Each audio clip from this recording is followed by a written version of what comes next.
मेरे प्यारे दोस्तों, मित्रों और साथियों, सादर नमस्कार।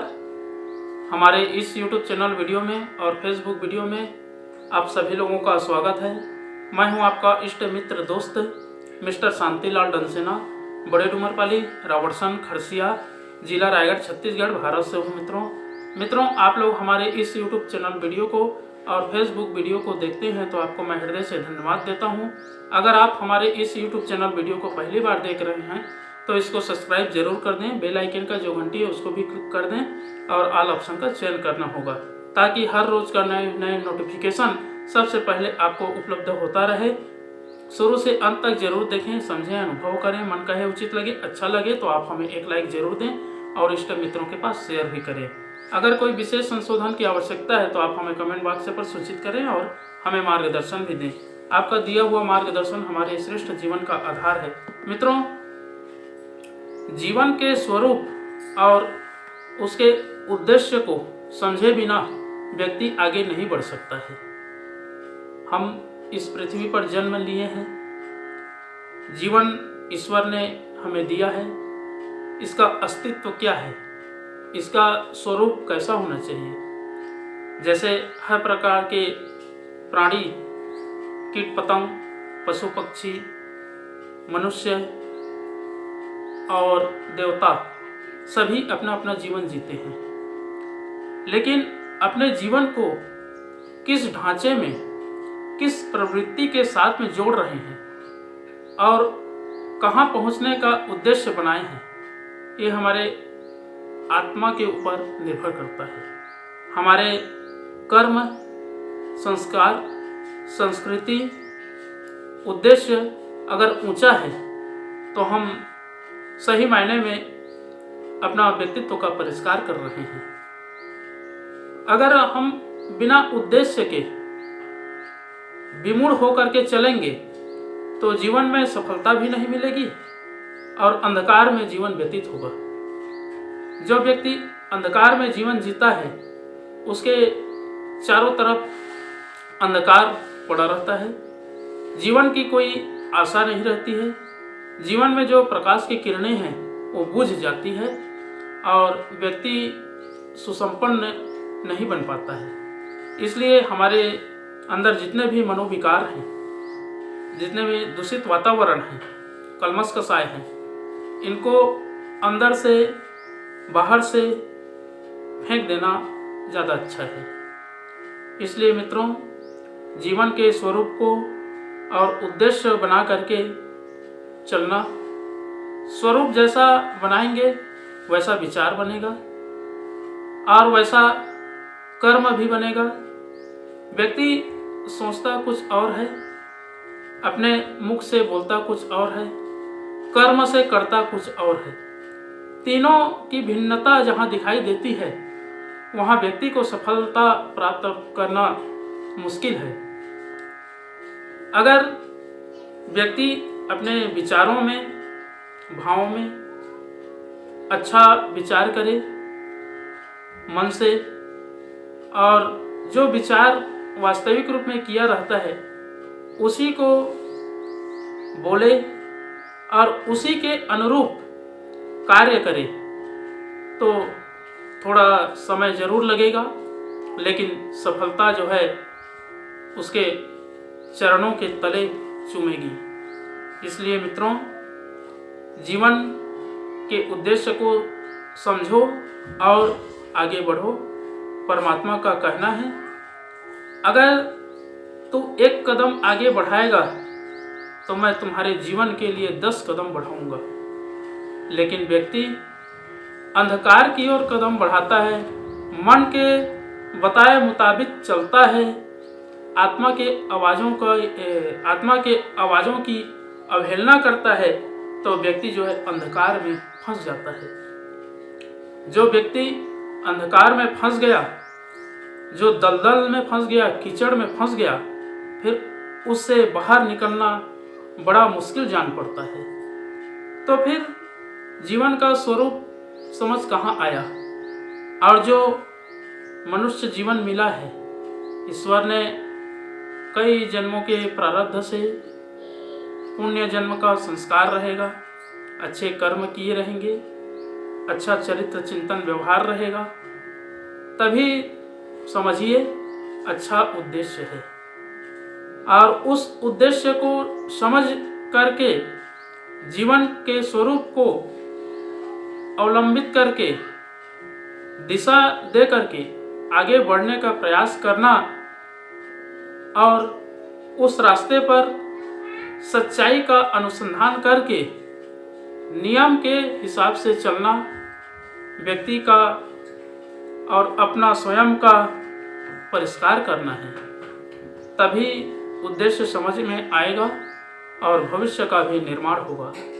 तो मित्रों, अगर अच्छे उज्जवल कीर्ति, यश, गरिमा, गौरव, सफल जीवन के लिए और अपने जीवन रूपी समय का सदुपयोग करने के लिए अपने उद्देश्य को ध्यान में केंद्रित करना होगा। और जब उद्देश्य समझ में आ जाता है तो फिर व्यक्ति जो है भटकता नहीं है, अंधकार में फंसता नहीं है और आगे चल के भविष्य का निर्माण भी करता है।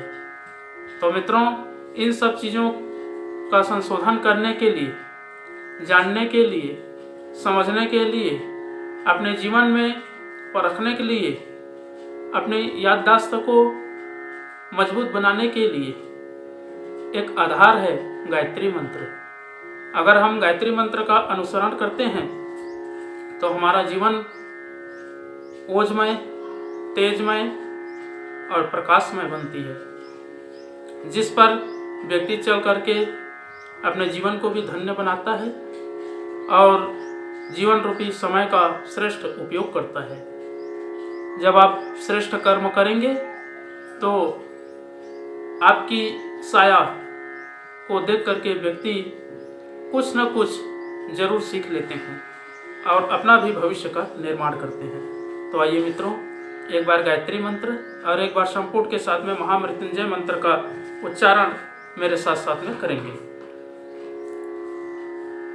ओम भूर्भुवः स्वः तत्सवितुर्वरेण्यं भर्गो देवस्य धीमहि धियो यो नः प्रचोदयात्। उस प्राण स्वरूप, दुखनाशक, सुख स्वरूप, श्रेष्ठ, तेजस्वी, पापनाशक, देव स्वरूप परमात्मा को हम अपनी अंतरात्मा में धारण करें। वह परमात्मा हमारी बुद्धि को सत्मार्ग की ओर प्रेरित करे। ओम हौम जूम सह ओम भूर्भुवः स्वः ओम त्र्यंबकं यजामहे सुगंधिं पुष्टिवर्धनम् उर्वारुकमिव बन्धनान् मृत्युर्मुक्षीयमामृतात्। ओम स्वः भुवः भुः ओम सः जूम हौम ओम मृत्युंजय महादेव त्राहि मां शरणागतम् जन्म मृत्यु जरा व्याधि पीड़ितं कर्म बंधनय। ओम असंभवं संभव कर्तुमुद्यतं प्रचंड झंझावृत्तिरोध सत्समं युगस्य निर्माण कृते समुद्यतं परम महाकालमं नमाम्यहम्। ओम कर्पूर गौरम करुणावतारम संसार सारम भुजगेन्द्रहारम सदा वसंतम हृदयारविंदे भवम भवानी सहितं नमामि। ओम अस्तो मा सद्गमय तमसो मा ज्योतिर्गमय मृत्युर्मामृतं गमय।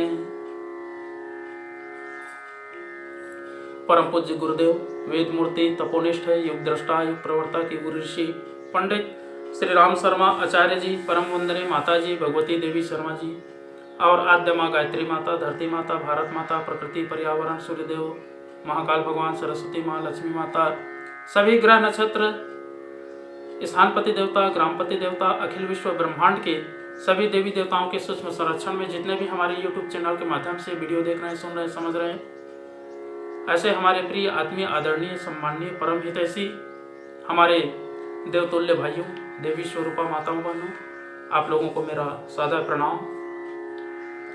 ऋषि चिंतन के सानिध्य में से आज का जो एक बहुत ही अनमोल महत्वपूर्ण सुविचार है आपके पास लेकर के प्रस्तुत कर रहा हूँ। आज का सुविचार है मित्रों, जीवन के स्वरूप और उद्देश्य को समझो। बड़ा अद्भुत सुविचार है। रेशम का कीड़ा अपना खोल आप बुनता है और उसी में बंध कर रह जाता है। मकड़ी को बंधन में बांधने वाला जाला उसका अपना ही तना हुआ होता है। इसे उनकी प्रवृत्ति की प्रतिक्रिया ही कह सकते हैं। जब रेशम का कीड़ा खोल में से निकलने की बात सोचता है तो बुनने की तरह उसे कुतर डालने में भी कुछ कठिनाई नहीं होती।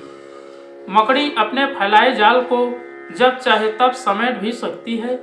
इंद्रिय लिप्साओं और ममता अहंता को प्रधानता देकर मनुष्य शोक संताप की विपन्नता में ग्रस्त होता है। यदि वह अपनी दिशा पलट ले तो जीवन मुक्त स्थिति का आनंद प्राप्त करने में भी उसे कोई अड़चन प्रतीत न होगी। मित्रों, मनुष्य को सोचने और करने की स्वतंत्रता प्राप्त है। उसका उपयोग भली या बुरी, सही या गलत, किसी भी दिशा में वह स्वेच्छापूर्वक पूरा कर सकता है। अब बंधन में बंधना भी उसका स्वतंत्र कर्तृत्व ही है। मित्रों, समस्त विभूतियों से संपन्न मानव जीवन का अनुदान और सर्वत्र स्वतंत्रता का उपहार देकर भगवान ने अपने अनुग्रह का अंत कर दिया। अब वह मनुष्य पर निर्भर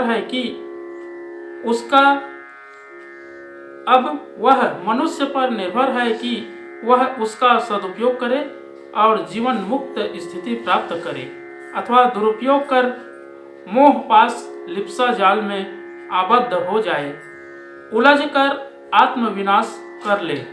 बहुत बहुत धन्यवाद मित्रों। अगले बार नए विचार लेकर के नए वीडियो के साथ में आपके पास फिर प्रस्तुत होंगे। सादर नमस्कार।